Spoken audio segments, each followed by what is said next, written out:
Hi hello welcome. నేను మీ Sanjay. Model come నటిగా గుర్తింపు తెచ్చుకున్న నటాషా స్టాంకోవిచ్ ను హార్దిక్ పాండ్యా 2020లో వివాహం చేసుకున్న విషయం అందరికీ తెలిసిందే.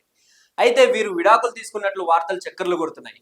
ఇటీవల నటాషా కూడా దిశా పటాని ఆరోపించిన ప్రియుడు అలెగ్జాండర్ తో కనిపించింది. దీంతో వీరిద్దరి విడాకుల వార్తలు మరింత బలం చేకూరినట్లయింది.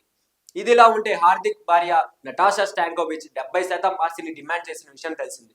కాగా హార్దిక్ పాండ్యా ఓ ఇంటర్వ్యూలో చేసిన వ్యాఖ్యలు ప్రస్తుతం వైరల్ అవుతున్నాయి. ఆ వీడియోలో హార్దిక్ పాండ్యా తన తల్లి వద్ద ఉన్న అన్ని ఖాతాలకు భాగ్యస్వామిగా ఉంటుందని, తన ఆస్తిలో 50% హక్కు అతని తల్లికే చెందుతుంది.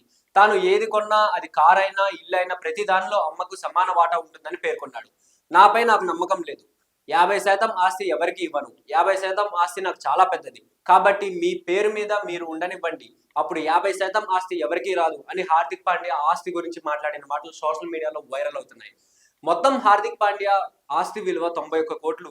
70% నటాషా స్టాంకోవిచ్ డిమాండ్ చేసింది.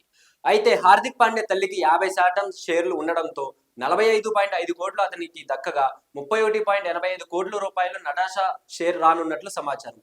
సో ఇలాంటి మరిన్ని ఇంట్రెస్టింగ్ అప్డేట్స్ కోసం please do like, share and subscribe to our channel.